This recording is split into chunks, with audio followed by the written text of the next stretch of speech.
ஒரு பிறந்த பேரரசின் மன்னன் விக்ரமன். அவன் ஞானம், புகழ், அதிகாரம் எல்லாமே மற்ற நாட்டு மன்னர்களை விட அதிகமாகவே இருந்தது.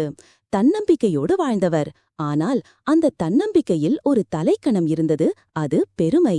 ஒரு நாள் அவர் புத்தரிடம் வருகிறார். குருவே, என் அறிவையும் புகழையும் எல்லோரும் பாராட்டுகிறார்கள். ஆனா எனக்கு இந்த பாராட்டு போதவில்லை.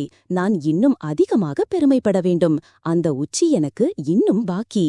புத்தர் மெதுவாக புன்னகைத்தார். மன்னா, நீ என்ன சொல்றேன்னு எனக்கு புரிகிறது. உன்னுடைய வளர்ச்சி நல்லதுதான். ஆனா அதை ஒரு மெல்லிய நிழல் தொடர்கிறது. அதுதான் பெருமை. நான் ஒரு கதை சொல்றேன், கேள். ஒரு பெரிய அரங்கத்தில் வலிமையான யானைகள் நிறுத்தப்பட்டன. ஒரு யானை அமைதியாக நின்றது, கண்கள் நிம்மதியாக, மூச்சு சமமாம். மற்றொரு யானை தன்னை உயரமாக காட்ட கால் நீட்டுகிறது, சளைக்காமல் நிற்க முயல்கிறது. அது பார்வை பிடிக்க முயற்சிக்கிறது, வெல்ல முயற்சிக்கிறது. புத்தர் சொல்கிறார், மன்னா, இரண்டுக்கும் வலிமை இருக்கு. ஆனா ஒன்று தன்னம்பிக்கையோடு நிக்கிறது, மற்றது பெருமையோடு போராடுகிறது. தன்னம்பிக்கை அமைதியோடு வருது. பெருமை ஒவ்வொரு நொடியும் மற்றவர்களுடைய பாராட்டுக்கு ஏங்குது. புத்தரின் வார்த்தைகள் அந்த மன்னனின் உள்ளத்தில் ஒலிக்கின்றன.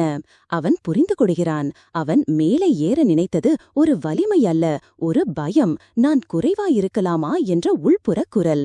தன்னம்பிக்கை என்றால் என்ன? இது உன்னுடைய உள் வலிமை. யாருக்கும் காட்ட தேவையில்லாத உன் சுய நம்பிக்கை.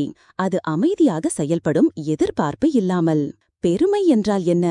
இது புற உலகம் கமாண்டு செய்யும் ஓர் ஏக்கம். பசுமையாக இருக்கும் நினைப்புதான், என்னை பாருங்கள், நான் தான் சிறந்தவன். நண்பர்களே, நம்ம வாழ்க்கையிலும் இப்படித்தான். நாம் வளர வேண்டும். ஆனால் அந்த வளர்ச்சிக்கு அடிப்படையாக அமைதியான தன்னம்பிக்கை இருக்க வேண்டும். பெருமை என்பது ஒளி செய்த சுரங்கம். தன்னம்பிக்கை என்பது மௌனமான மலை. அதை புரிந்து கொண்டாலே நம்ம வாழ்க்கை உயரம் அடையும். உங்க வாழ்க்கையில் நீங்கள் ஒருமுறை தன்னம்பிக்கையா நினைச்சு பெருமையில் விழுந்த தருணம் இருந்ததா? அந்த அனுபவங்களை கீழே கமெண்ட்ல பகிருங்கள். நாம் எல்லோரும் கற்றுக்கொள்வோம். இதே மாதிரியான புத்தரின் ஞான கதைகளுக்கு சப்ஸ்கிரைப் பண்ணுங்க. ஒரே வார்த்தை உங்கள் மனதை மாற்றும்.